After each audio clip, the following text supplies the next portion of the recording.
Olá, pessoal! Então, sejam muito bem-vindos à nossa quarta roda de conversa.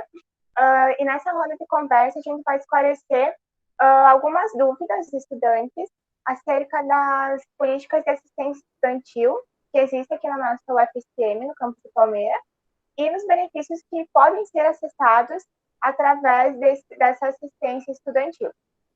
Eu gostaria de começar cumprimentando a professora Neila Santini de Souza, coordenadora do curso de enfermagem, e cumprimentar também os nossos convidados do NAP, Núcleo de Apoio Pedagógico, a Marta Cristina Schuch e o professor... Só um minuto. E o Nelson Girardi Neto, que vão responder algumas dúvidas aqui para a gente, tá? Então, sejam bem-vindos à nossa roda de conversa. Passo a palavra a vocês.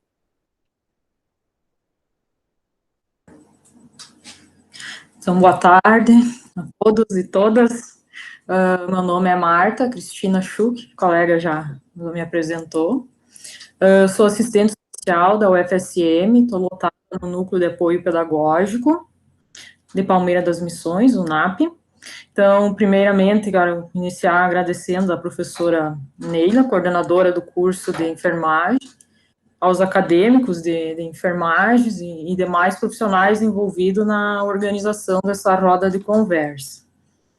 Agradecer pelo convite e dizer que é uma satisfação participar de momentos como este, né, que é muito importante a gente estar dialogando sobre a assistência estudantil da nossa universidade. Boa tarde. Assim como a Marta, gostaria de agradecer o espaço, né, que foi cedido a gente para falar sobre assistência estudantil, que é um tema que a gente gosta muito. Então, meu nome é Nelson Girardi Neto, assistente em administração. Eu também trabalho no Núcleo de Apoio Pedagógico, junto com a Marta. Além disso, a gente tem na equipe também a Isabel Stolben, que é assistente social, uma técnica em assuntos educacionais, a Lisângela da Rosa, uma bióloga, a Ticiane dos Santos, e a nutricionista Cíntia Suba, que fecha nosso calouro, sobretudo, né, logo na chegada da universidade, mas também depois ao longo de todo o processo, mas aos calouros principalmente nesse processo de adaptação, né, à chegada à universidade, enfim, e prestar todas as informações e o apoio necessário para que os estudantes tenham acesso à assistência estudantil. Acho que era isso, de apresentação. Então, acho que a gente pode começar agora com algumas dúvidas que a gente acredita que os futuros alunos que venham vir para o UFSM possam ter a respeito da assistência estudantil. Quais seriam, então, os benefícios que esses alunos da UFSM teriam direito? Tá, aberto o microfone. Então, primeiramente, a gente quer falar um pouquinho da universidade, né, UFSM. Então, a Universidade Federal de Santa Maria, ela é uma universidade pública, né, então, gratuita, não existe pagamento de mensalidade para fazer nenhum tipo de graduação, mas isso também não significa que os estudantes, principalmente os que se deslocam de outras cidades para Palmeira das Missões, não encontrem dificuldades de se manter, de permanecer na instituição, né, e tem toda a questão dos gastos, seja com moradia, alimentação, a questão de adaptação também desses estudantes, que muitas vezes acabam ficando longe da família. Pensando nisso, né, então a UFSM, como todas as outras instituições federais de ensino, né, aí a gente tem universidades, tem os institutos de educação tecnológica, né, conhecidos como os IFES, outras faculdades e centros de ensino, que também são federais, né, todas elas possuem uma política de assistência estudantil, né, então o objetivo dessa política, então, é garantir, como a Marta comentou, o acesso e a permanência dos estudantes na instituição. Isso é, que o aluno consiga não só entrar na graduação, né, por meio do SISU, que permite que os estudantes se inscrevam em todo o país, né, então, através do SISU, você pode se inscrever num curso lá numa Federal do Maranhão, do Piauí, de São Paulo, assim como o pessoal de outros estados pode se inscrever nas nossas graduações aqui de Palmeira das Missões, de forma gratuita, né, através do Enem, mas também que o aluno consiga permanecer. Isso é, que ele, como a Marta comentou, que ele consiga se manter na instituição até o momento da formatura, que ele consiga, que ele não tenha necessidade de sair do curso, ou que ele tem que interromper o curso no meio, porque não tem mais condições de se bancar na cidade de Palmeira, ou onde o curso é ofertado, né. Para isso, a UFSM, então, através dessas políticas de assistência estudantil, ela busca garantir para o estudante moradia estudantil gratuita, né, ou então auxílio à moradia na cidade em que o curso é ofertado, caso não haja vagas na casa do estudante, né, então para esses estudantes, como a Marta comentou, que vêm de outros municípios. Além disso, a UFSM também oferece alimentação gratuita em 3 refeições diárias no restaurante universitário. Quando o restaurante não abre, no caso de sábados e domingos, a instituição faz a distribuição de um kit de alimentos para o aluno cozinhar na casa dele, né, no fim de semana, ou feriados, enfim. Além disso, a universidade também tem auxílio transporte, né, oferece auxílio transporte para aqueles alunos que têm que se deslocar todo dia por transporte coletivo até o campus, que moram longe do campus e tem que vir de ônibus coletivo todo dia, então tem um auxílio transporte também. Além disso, a gente tem o auxílio à aquisição de material pedagógico, tem alguns cursos como a enfermagem, por exemplo, vocês vão ter que comprar jaleco, vocês vão ter que comprar, num determinado momento do curso, estetoscópio, aferidor de pressão, então a universidade também auxilia vocês a adquirir esses materiais, né. Tem também o auxílio à formação, que é quando o aluno, durante a graduação, faz algum trabalho, participa de algum projeto, assistir trabalhos de outras pessoas, então também ele recebe, ele pode receber uma bolsa para participar desses eventos. E, por último, também a gente tem a bolsa de auxílio ao estudante, né, que a gente abre um edital, os alunos se inscrevem, participam, e os que são selecionados passam a auxiliar a gente em algumas atividades, principalmente atividades administrativas, né, e que em função disso, trabalhando entre 12 e 16 horas, o aluno recebe todo mês R$250. Acho que era isso que eu me lembro. Marta? É isso mesmo. A carga horária também, que varia de 12 a 16 horas, né? E também é importante salientar que para acessar esses auxílios que o Nelson acabou de apresentar, é necessário que os estudantes estejam com um benefício socioeconômico ativo, né? E o benefício socioeconômico, então, ele é voltado para os estudantes que encontram-se em situação de vulnerabilidade social, sendo que cada um desses benefícios, enfim, dessas ações são regidos por normativas específicas. Por exemplo, vai ter uma resolução lá que vai regulamentar a questão da moradia. Então, para você concorrer à moradia, você vai participar de um edital de moradia, mas para você poder participar, precisa estar com o benefício socioeconômico ativo. O benefício socioeconômico, então, e os outros programas, eles são ligados à PRAE, que é a Pró-Reitoria de Assuntos Estudantis, né, que fica em Santa Maria, nos campi fora de sede. Então, essas ações da assistência estudantil são desenvolvidas pelos NAES, né, pelos Núcleo de Apoio ao Estudante, ou os NAPs, Núcleo de Apoio Pedagógico, como é o nosso caso, a partir, é claro, das orientações da PRAE.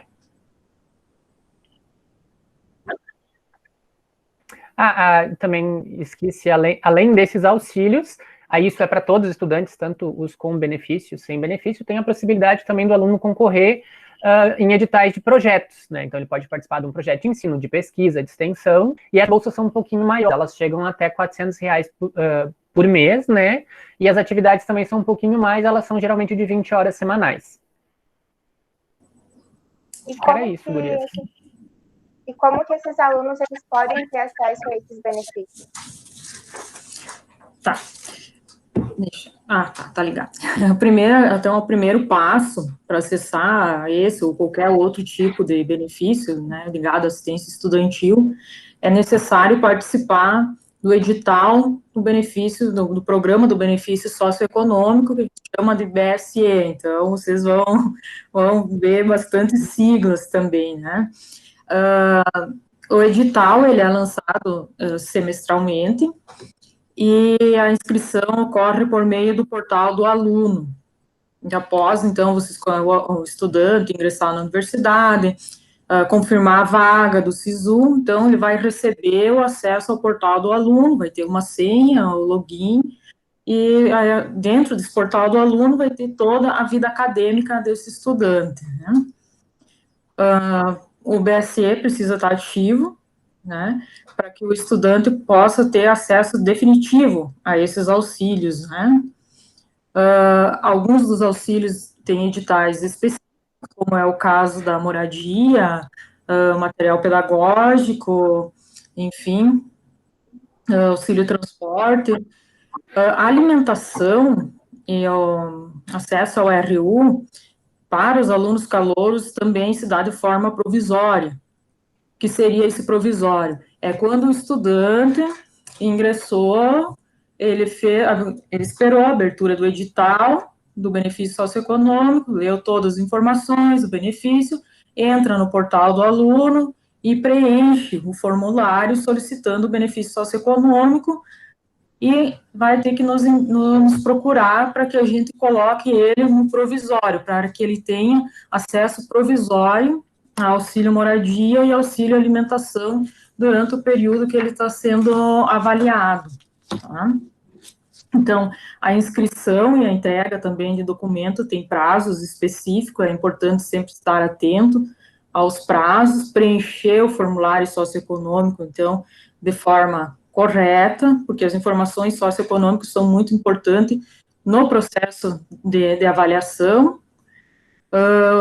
Como eu já falei, do estudante calouro, né, que tem a questão do provisório. É isso aí.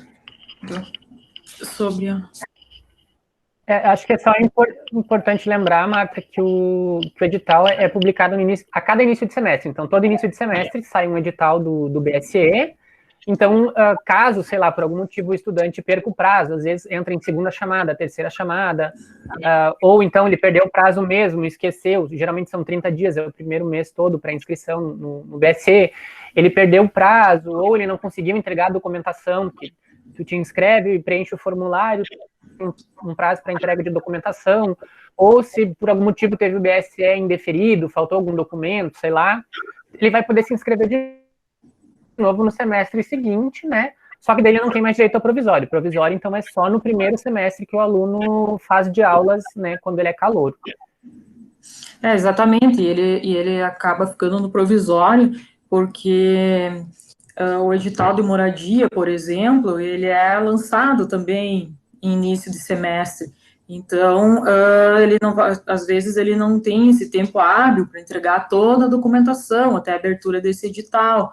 Por isso que ele fica no provisório, né? Sendo que no semestre seguinte, então, ele concorre ao edital de moradia, caso ele não tenha ainda sido deferido, né? Esteja no provisório. Depois a gente vai comentar também essa questão do edital de moradia, acho que mais para frente, não sei. Acho que depois a gente comenta. Não sei quais são as perguntas das gurias. Gurias podem fazer. E quais seriam as coisas que a gente precisa levar para comprovar, então, para receber esse benefício socioeconômico? A documentação a ser apresentada, então, vai depender muito do que o estudante responder, né?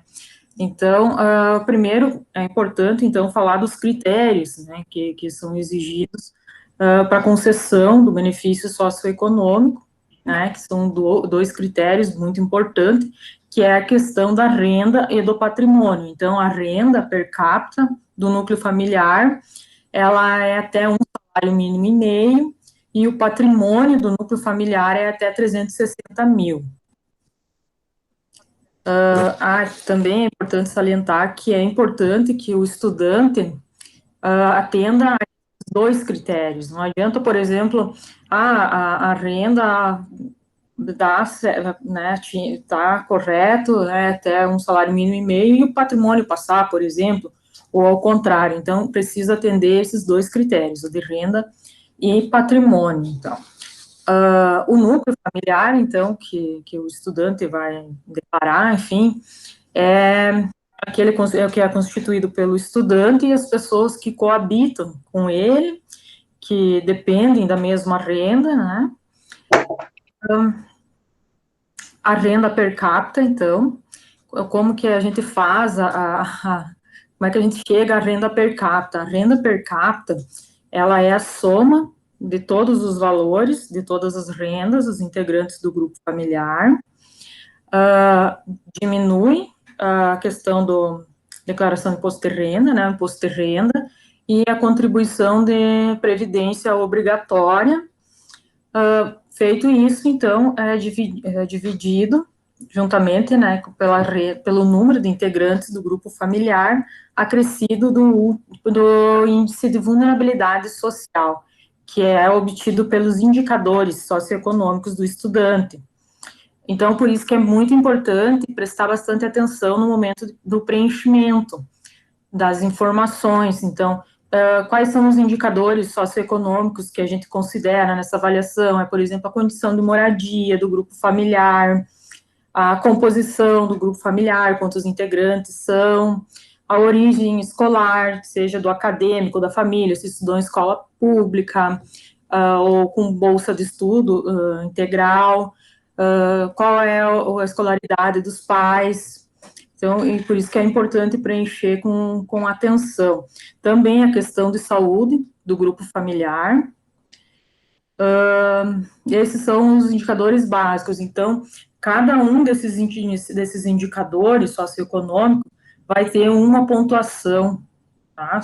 Então, a gente vai somar a pontuação dos indicadores, né? E para fazer, então, a gente faz a soma do valor total da renda, com os descontos legais, dividido pelo número de integrantes do núcleo familiar e indicadores sociais, certo?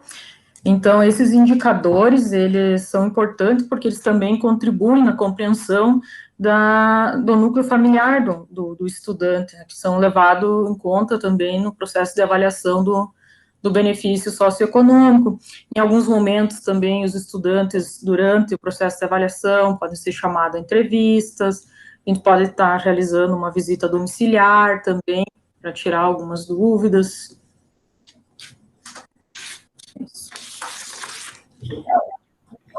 Eu acho que só lembrar que é muito importante que enquanto vocês estiverem se inscrevendo, estiverem preenchendo o formulário, vocês tenham bastante atenção em cada uma das perguntas, responder o mais próximo da realidade que vocês vivem, né, enquanto núcleo familiar, porque é a partir dessas respostas que vai ser solicitada a documentação, então, para vocês, de acordo com cada resposta. Se tem, sei lá, 4 integrantes do núcleo familiar, vocês vão ter que entregar a documentação de 4 pessoas.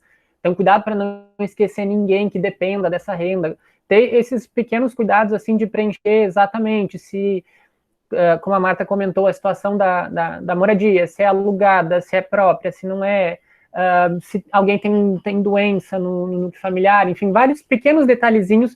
Leiam com cuidado cada uma das informações, preencham com cuidado. Questão de patrimônio, observem bem os valores da casa, do carro, se tem. Então, ter cuidado para preencher exatamente o valor de cada um desses elementos e também preencher completamente o formulário. Acho que era isso que eu queria complementar só. E qual seria a documentação necessária para poder se inscrever no benefício socioeconômico? Bom, como eu já disse antes, a documentação vai depender muito do que o aluno responder nesse formulário, porque a partir das respostas a esse questionário é que vai ser gerado a documentação, mas assim, para todos é exigido CPF, carteira de identidade, carteira de trabalho, certidão positiva ou negativa de bens, né? Então, cada situação familiar vai demandar de documentos diferentes. Então, por exemplo, Alguns podem trabalhar de forma informal, outros de forma assalariada, tem servidor público, enfim. Então, o produtor rural também, que é importante salientar, questão do produtor rural, tem que entregar os blocos de produtor rural, e na soma, a gente tira os gastos, então, do bloco, né, pega, soma todos os valores do ano, do bloco, e retira, então, os descontos, 50%, que seria os gastos. Então, também é importante, em alguns casos, a gente solicita também o relatório de notas, então, só para os estudantes que têm renda do rural, também já, que pretendem se candidatar, já ficar atento a isso. Essa lista de documentos também, ela vai ser gerada, né, e vai ser encaminhada para o e-mail do estudante também, por isso é importante que quando for preencher e fazer o cadastro, que coloque o e-mail corretamente. E o questionário, então, como a gente já falou também, ele vai ser acessado pelo portal do aluno, e após esses documentos que forem solicitados, eles depois têm que ser anexados. Vai ter um local ali, a pastinha para anexar cada documento. Depois que o estudante anexar esses documentos, ele nos envia. E também lembrar, né, que o edital tem que estar vigente. Isso, eu acho que essa é uma questão que os alunos não podem esquecer, assim, tem que ficar muito atento ao prazo de inscrição. Então, o edital é publicado, né, no site, e aí tem um prazo para preencher o questionário no site, né, e depois vai ter um prazo para entrega da documentação, caso seja solicitado mais alguma documentação, ou anexar no próprio portal, enfim, caso falte alguma coisa, caso dê indeferido e haja a possibilidade de recorrer, também tem um prazo de recurso para o aluno complementar alguma coisa, enfim. Então, quando você, né, futuro aluno, for aprovado num dos cursos da UFSM, caso vocês tenham qualquer dúvida no preenchimento do questionário, durante o período de inscrição, obviamente, né, vocês podem procurar o nosso setor, que a gente ajuda vocês, a gente vai tirar a dúvida de vocês, aí, tanto fisicamente no setor, quanto por e-mail, ou pelas redes sociais, a gente sempre tá ali para tirar dúvidas, né, e depois do prazo de inscrição, durante o prazo de entrega, também vocês podem procurar, as gurias podem me procurar que a gente pode tirar dúvidas, a gente pode conferir se é esse documento, ou se é o outro, porque alguns documentos têm um nome parecido, mas a função é diferente, então às vezes o aluno fica na dúvida se eu entrego esse ou aquele, enfim, se é o parcial, se é o total, se é isso, se é aquilo, então podem nos procurar a qualquer momento para tirar dúvida também, depois que vocês estiverem forem nossos alunos, ou mesmo antes, se quiserem mandar alguma dúvida por e-mail, a gente pode tirar dúvida também. Se for da nossa alçada, a gente responde, senão a gente encaminha para o setor responsável. Enfim. E para aquele aluno que entra na universidade utilizando alguma cota, esse processo ele se torna mais simples ou não?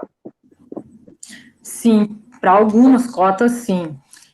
Porque existem diferentes cotas também de ingresso na universidade, né, que os estudantes que participaram então, os estudantes que ingressarem e participarem da avaliação de renda, que é realizado pela Comissão de Análise de Renda Per Capita durante a seleção do SISU, e que forem aprovados como cotista, então, esses estudantes, eles são dispensados da entrega de documentos comprobatórios de renda.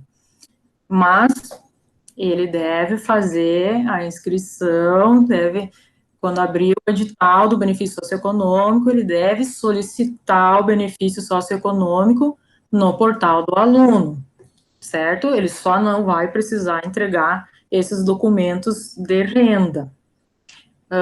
Ele vai receber no e-mail a relação de documentação que ele vai entregar. Em caso de dúvidas, ele pode nos procurar também no setor, ou ligar, ou então encaminhar um e-mail. O que vai ser solicitado para ele anexar no portal vai ser o comprovante de matrícula e termo de compromisso. É isso. Daí o benefício socioeconômico dele já é ativado, né? Já fica ativo, já pode participar de todos os editais. Então, para o aluno cotista é um pouco mais fácil, porque ele já vai ter entregue uma série de documentos quando ele for confirmar a vaga no SISU. Então, tem que ter muito cuidado também no edital do SISU para entregar, para ter toda a documentação e entregar toda a documentação certinha no dia da confirmação de vaga. As cotas, né, como a Marta falou, são várias cotas, as que se encaixam nessa situação de aprovação assim quase automática do BSE, segundo os editais, né, do SISU. Então, são a L1, que são os candidatos que fizeram todo o ensino médio em escola pública, né, com renda bruta familiar até um salário mínimo e meio, né, renda per capita bruta, né, até menor ou até um salário mínimo e meio, ou um salário mínimo e meio. A L2, que são os candidatos que tenham feito também todo o ensino médio em escola pública, que tenham renda até um salário mínimo e meio e que sejam autodeclarados pretos, pardos ou indígenas. A L9 são aqueles candidatos com deficiência, que apresentem uma necessidade educacional especial e que tenham também feito todo o ensino médio em escola pública com renda de até 1,5 salário mínimo, até um salário mínimo e meio. E por último, a L10, que são os candidatos com deficiência, que tenham necessidade educacional especial, que tenham cursado todo o ensino médio em escola pública também, que tenham que tenham renda bruta familiar de até um salário e meio, e que sejam autodeclarados pretos, pardos ou indígenas. Então, essas são as 4 cotas que, no momento que o aluno entra cotista, ele só anexa lá no portal do aluno o comprovante de matrícula, o termo de compromisso, e geralmente só com isso ele consegue já ativar o BSE dele. Pode ser que seja solicitado mais algum documento, eventualmente, sei lá, para confirmar alguma informação, porque ele vai ter que preencher todo o questionário no portal do aluno, mas geralmente é só isso que precisa. E quanto à moradia estudantil, quais são os requisitos para conseguir uma vaga e o que é necessário que o estudante leve para a moradia caso ele for chamado? Então, como a Marta comentou, a moradia, né, a casa do estudante é via edital, então tem que esperar a publicação do edital, tem que se inscrever, concorrer, mas enfim. A casa do estudante, tanto a de Palmeira das Missões, quanto a de Frederico, quanto a de Cachoeira, quanto a de Santa Maria, ela é destinada para aqueles alunos que têm de se mudar, né, da cidade em que ele mora com um grupo familiar, para o campus onde o curso é ofertado. Então, o aluno que é de fora de Palmeira das Missões, que tiver que se mudar para Palmeira das Missões, ele pode, né, se inscrever para moradia estudantil. Primeiro, ele tem que estar com o BSE, né, aprovado e ativo, né, como a Marta falou, não pode ser o BSE provisório para a casa do estudante, ele tem que estar com o BSE definitivo. E depois ele tem que ficar de olho nas publicações no site da PRAE. Todos os editais, então, saem no site da PRAE, de todos os auxílios que a gente comentou lá no início, então vocês podem dar uma olhada já no site, se quiserem, para ter uma ideia de mais ou menos o que precisa. Então, todo início de semestre, geralmente, um pouquinho antes do início das aulas, ou no início das aulas, a gente publica o edital para os alunos terem acesso à moradia estudantil. Né? Ele tem de ler todo o edital, ver o prazo de inscrição, ver qual é a documentação que ele tem que entregar, e participar do edital, né, e ele vai ser classificado ali dentro do edital conforme a renda dele. A questão do edital, então, para o aluno cotista, quanto antes ele for lá no setor solicitar o BSE definitivo dele, ele já pode participar do primeiro edital de moradia, né? O estudante que for ter porque geralmente o prazo é no início do semestre ali de inscrição, então, como a Marta comentou agora há pouco, o aluno que tem o BSE aprovado um pouco mais para frente, durante o semestre, ele vai ficar com a PAN provisória, que acho que a gente vai comentar daqui a pouquinho, a gente pode falar da PAN, então, provisória até o fim do semestre, e no início do semestre seguinte ele é obrigado a se inscrever. Marta, quer complementar alguma coisa? Eu estou tentando lembrar. Sim, eu quero complementar que nós aqui, os campos fora de sede, Palmeira das Missões, não dispõe de alojamento provisório. Tá? Então, o aluno que vir para a instituição, ele não terá um alojamento provisório para permanecer até que seja publicado o edital. Por isso que esse aluno recebe a Bolsa PAN, que é o Programa de Auxílio Moradia, que é um valor que ele vai receber em dinheiro. O critério também como a gente não tem vaga, né, disponível para todos os estudantes, é feito o ranqueamento, né, então o critério é a menor renda, então a classificação se dá da menor para a maior renda, né, e os estudantes, então, que ficam na suplência, o que o Nelson comentou anteriormente, que ele poderá ficar com a Bolsa PAN. Isso, tô meio confundido aqui, mas acho que as gurias perguntaram sobre o que tem, né? Então, a Casa do Estudante, hoje, aqui em Palmeira, a gente tem 18 apartamentos, né, destinados a... 18 não, perdão, 36 apartamentos, porque acabou de ser entregue o segundo bloco. A gente tem 36 apartamentos, né, 2 blocos de 18 apartamentos cada. Cada apartamento tem a previsão de comportar de 2 a 3 moradores, né? Então, o aluno que vier a ser selecionado para a Casa do Estudante, ele vai ter uma cama para si, um guarda-roupas, né? Se não me engano, ou é um guarda-roupa individual, ou são 2 portas de um guarda-roupa bem grande, né? Ele tem um conjunto de mesa e cadeira para ele estudar. Na cozinha tem uma pia de cozinha, né, fixa, e tem um banheiro privativo em cada apartamento, com chuveiro, sanitário, enfim. Só que daí o aluno que vier, ele tem que trazer o colchão dele, tem que trazer roupa de cama e alguns utensílios de cozinha para ele usar em casa, né, quando o RU não está funcionando, não está aberto, ou em outros horários que não sejam os do restaurante universitário.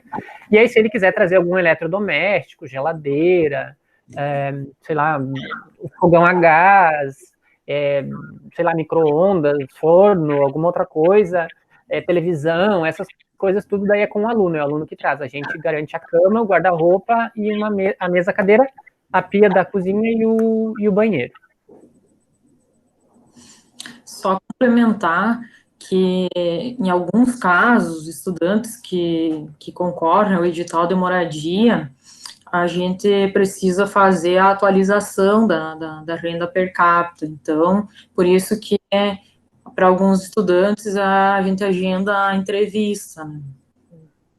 Isso, e aí como a Marta comentou da questão da suplência, como a gente tem só 36 apartamentos na CEL, que dá 72 vagas, mas a gente acaba tendo, sei lá, 100 e tantos, quase 200 alunos que precisam da moradia, então aqueles que não recebem vaga na casa do estudante, a universidade paga, como eu comentei acima, o auxílio à moradia, que é para custear, então, os gastos de aluguel, energia elétrica, água e condomínio. O valor hoje desse auxílio é de R$ 375 mensais.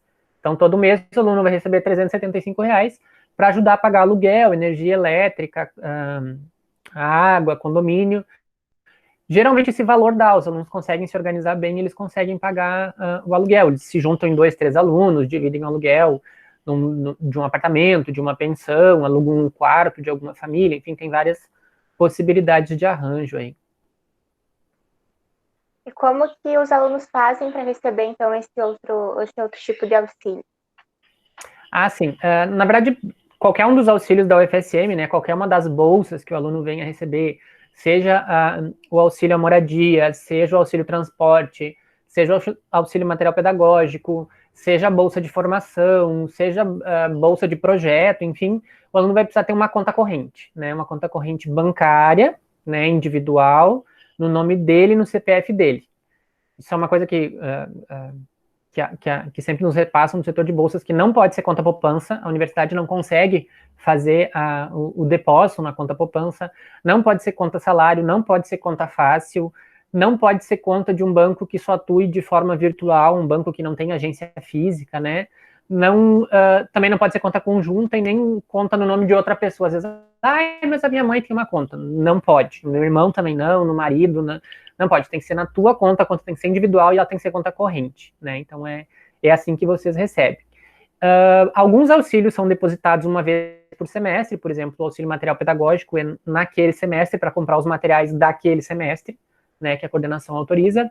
O auxílio transporte é todo semestre também, o aluno se inscreve todo semestre para conseguir o auxílio, que aí, em alguns casos, varia de acordo com a quantidade de disciplinas que o aluno faz. Aqui em Palmeira não é um valor fixo, mas Santa Maria depende muito disso, se o curso é diurno, se o curso é noturno, se tem 5 disciplinas, se tem 10 disciplinas, se vai todo dia, se vai 2 vezes por semana, enfim, isso varia um pouco.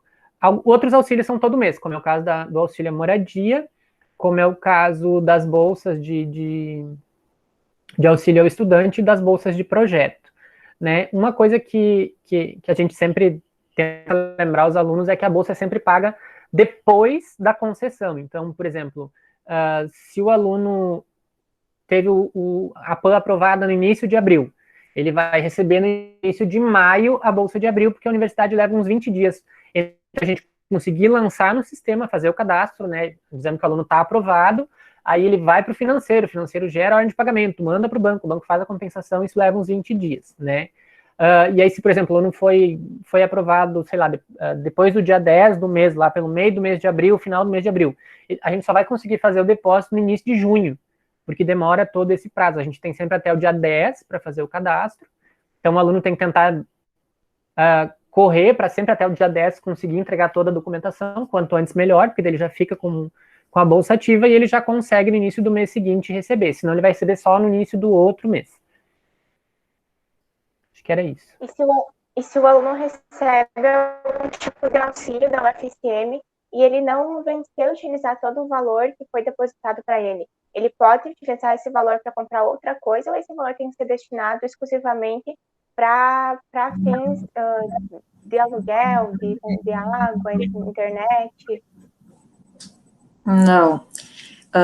O valor tem que ser gasto para aquilo que ele foi recebido, né? Como todos os auxílios da assistência estudantil, né? Eles precisam ser comprovados pelos estudantes por meio de recibo, notas fiscais, declarações, certificados, entre outros. Então, vai estar no edital essa questão da comprovação dos auxílios. Caso o estudante não tenha utilizado todo esse recurso,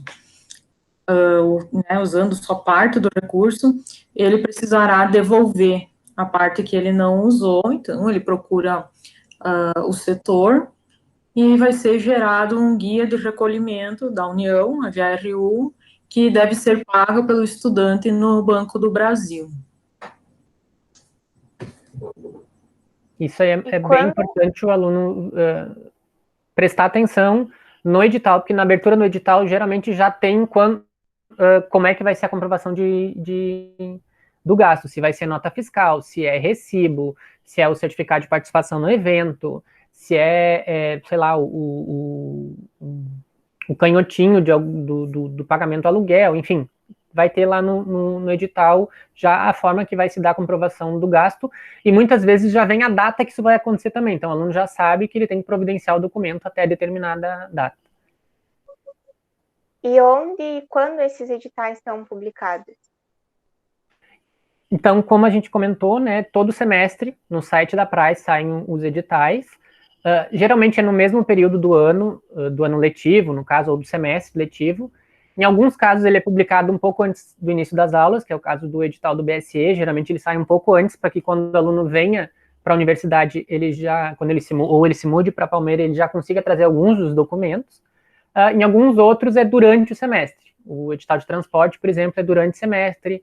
O edital de material pedagógico também, que vai depender das disciplinas que o aluno está matriculado. Então, ele é lançado durante o semestre, no primeiro mês de aula, geralmente, né? Mas todos eles estão no calendário acadêmico. Então, se o aluno entrar lá no portal do aluno e procurar o calendário acadêmico, ou se entrar no site da universidade, qualquer pessoa, mesmo não sendo aluno, se entrar no calendário acadêmico, vai estar lá previsto data provável de publicação do edital do BSE, data provável de publicação do edital do auxílio transporte, data provável, às vezes atrasa 1, 2 dias, mas é mais ou menos naquele período, o que ajuda o aluno a se organizar, né, com documentação, enfim. Também é importante lembrar que, em função da pandemia, né, que o mundo todo está vivendo, Alguns editais, eles foram publicados de forma emergencial, então, um prazo não previsto no calendário acadêmico, e outros acabaram sendo suspensos, né, nesse momento, como é o caso, em Palmeira das Missões, do edital de moradia, né, que a gente tinha, ele tinha sido publicado e acabou sendo suspenso, porque a seleção ocorria de forma presencial, e até mesmo porque a orientação é que os estudantes permaneçam em suas cidades, que não venham até o campus, porque pode acabar gerando um problema maior aí de contaminação, por exemplo, colocar vários estudantes na casa do estudante, na cela, num momento como esse. Então, esse edital de moradia provavelmente vai ser retomado apenas quando retornarem as atividades presenciais e as condições sanitárias, enfim, estejam adequadas para isso. Também o edital de material pedagógico, acho que não foi lançado, né, Nelson? Não, ele foi suspenso, de transporte também, e em função da pandemia também foram criados alguns auxílios emergenciais que eles não vão continuar depois, por exemplo, o auxílio alimentação, em função da gente não poder servir as refeições no restaurante universitário, aqueles estudantes que não conseguiram voltar para suas casas, eles estão recebendo um auxílio alimentação, mas no momento que voltar às atividades presenciais, esse auxílio vai acabar, né? Assim como foi criado o auxílio aquisição de material, de equipamento eletrônico, que como os alunos estão estudando em rede, os alunos, alguns não tinham computador, ou o computador não dava conta de rodar alguns programas, enfim, foi liberado um valor também para auxiliar na compra de notebook, de tablet, enfim, foi lançado um edital para o aluno conseguir pagar a internet quando ele está na casa dele, ou para o aluno que tem PUC, que antes não era previsto o gasto de internet como gasto de moradia, então foi criado um auxílio novo, mas no momento em que a gente voltar a ter atividade presencial, provavelmente esse edital vai ser suspenso também, ele vai deixar de existir, ele foi lançado de forma emergencial. Da minha parte, acho que era isso sobre os editais. Eles são publicados no site da PRAE, né? Então, fiquem de olho no site da PRAE sempre, todas as informações saem ali. Revirem ele, procurem em vários lugares, que às vezes está na notícia, mas vem outras notícias, ele sai dali, ou são publicados outros editais, então tem que procurar no site todo. Podem olhar o site da UFSM também, para dar uma olhada.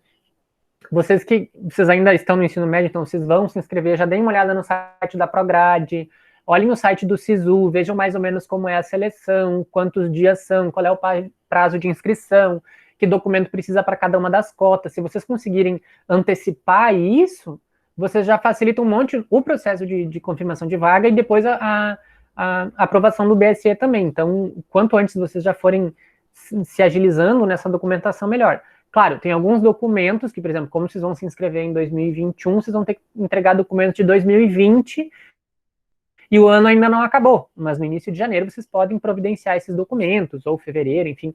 Mas vocês já podem ir providenciando aqueles que não têm validade. Os que têm validade, vocês esperam um pouco mais perto, mas já vão vendo onde é que procura, onde é que é o DETRAN para pegar a declaração de positiva ou negativa de bens móveis, já vão vendo onde é o cartório, já vão vendo onde é que vocês conseguem cada um dos documentos, dão uma olhadinha, por exemplo, quem vai ter que fazer declaração de imposto de renda, como é que é mais ou menos, muita gente não faz, mesmo quem não faz, às vezes precisa fazer para entregar, mesmo quem é isento, a questão das notas do bloco do produtor, talvez já vai tirando cópia para conseguir trazer, então algumas coisas que vocês já podem ir antecipando, para não ser uma correria depois, em função da gente estar em pandemia também, a confirmação de vaga do SISU provavelmente vai ser agora janeiro, fevereiro, né? Quer dizer, na verdade não sei, porque a gente não sabe, mas possivelmente vai acontecer assim. Então vai depender muito se a gente vai começar o ano letivo de 2021 ou não. Então fiquem de olho no site da UFSM.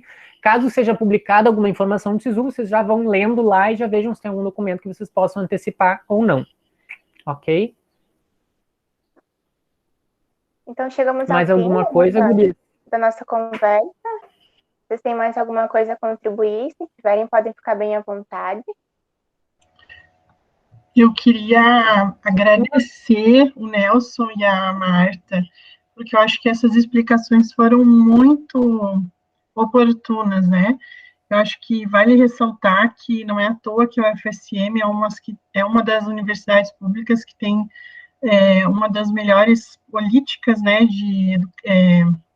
nacionais, né, de política de assistência ao estudante, e que agora, com essa apresentação, a gente vê, né, o quanto o estudante que vem para o UFSM pode ser beneficiado e conseguir se manter no curso até o fim, né, com o auxílio que a universidade, então, através da política de assistência estudantil, pode garantir essa continuidade dele nos estudos, né.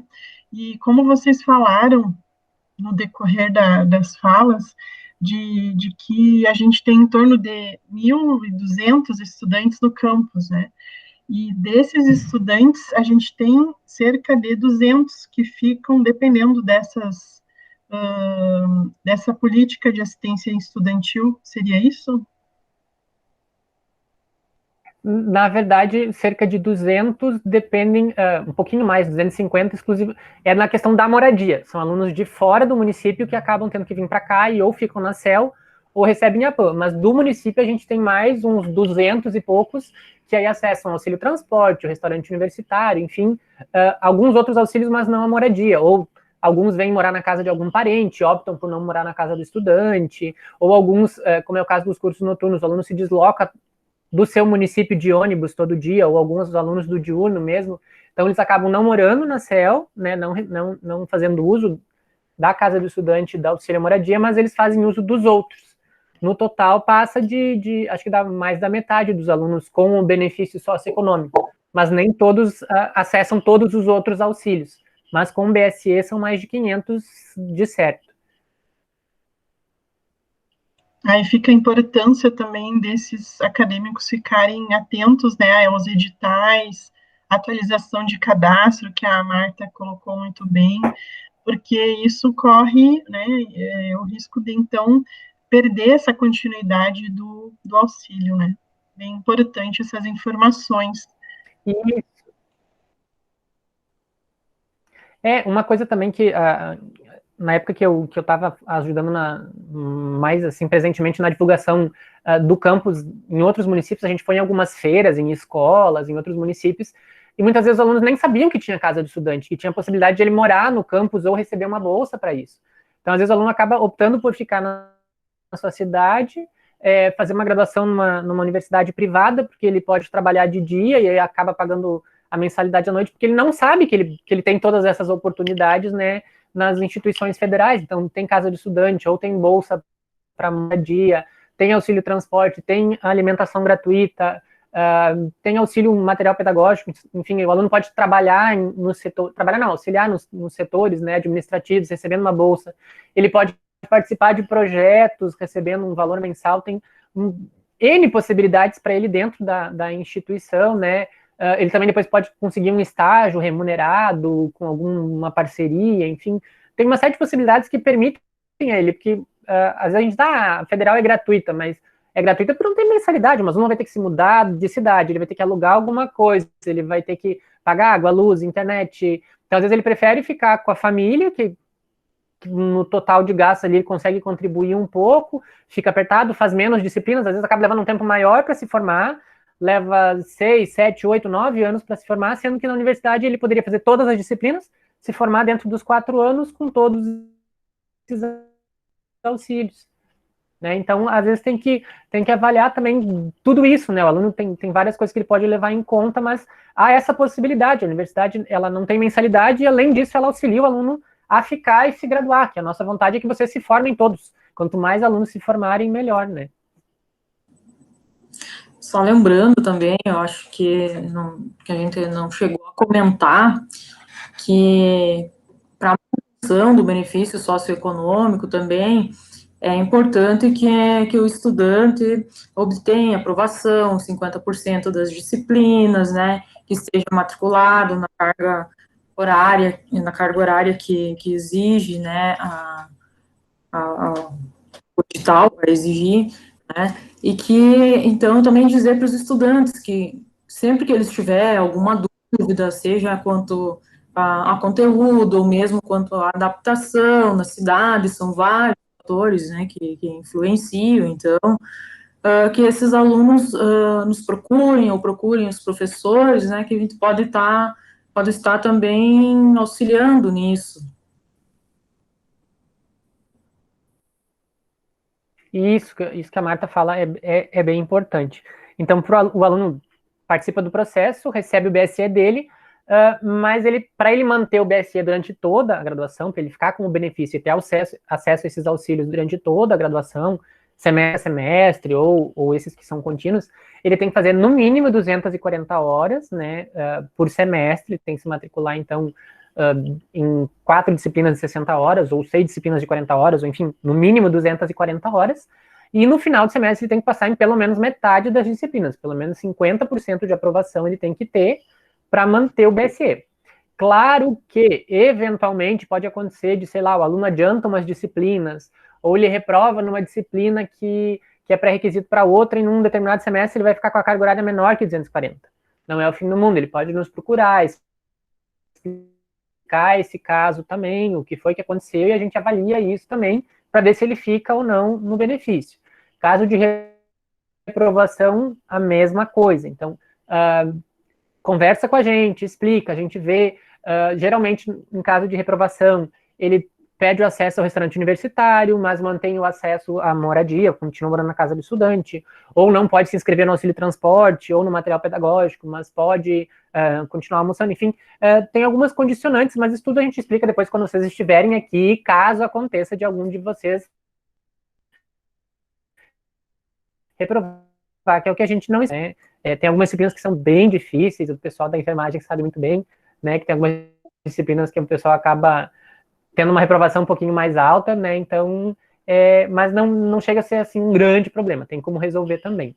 Mas tem que se matricular no mínimo em 240 horas e tem que aprovar pelo menos em metade das disciplinas.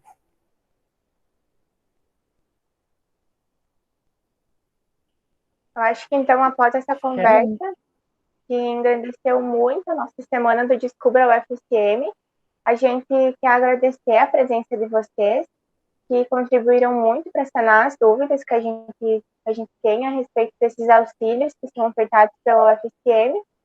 E eu espero que os alunos que nos assistam tenham entendido a respeito disso. Dizer também que estamos à disposição para tirar qualquer dúvida que ainda possa ter ficado, né, a respeito dos benefícios socioeconômicos que são ofertados pela UFSM. Isso, eu acho que as gurias vão postar depois do vídeo. A gente pode colocar o nosso e-mail ali embaixo, caso vocês tenham ficado com alguma dúvida, vocês entrem em contato com a gente explica alguma coisa que não ficou bem clara. Espero que vocês optem por um dos cursos da UFSM, né, de preferência no campus de Palmeira.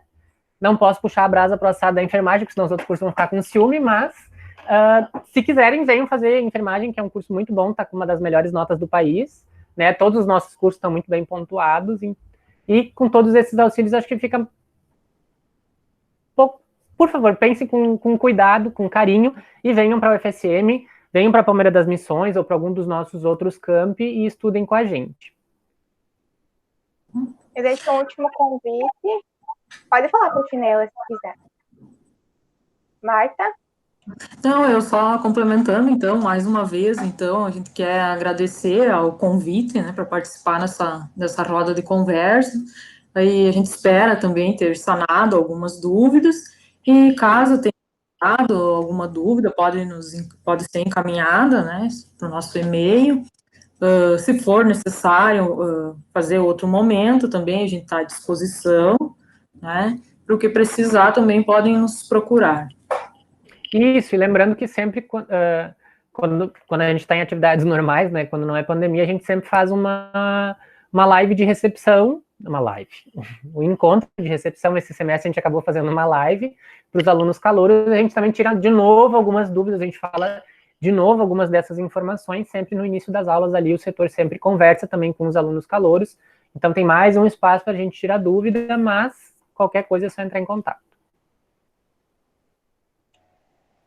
Muito obrigada pela disponibilidade de vocês, pela disponibilidade, então, do setor de serviço social e do núcleo de apoio pedagógico, para que a gente possa, então, esclarecer, né, todas essas dúvidas de quem quer ser o FSM. Isso aí. Gostaria de deixar um último convite, então, a todo mundo que está nos assistindo, que é para vir descobrir a UFSM e vir descobrir o curso de enfermagem. Estamos esperando vocês, então.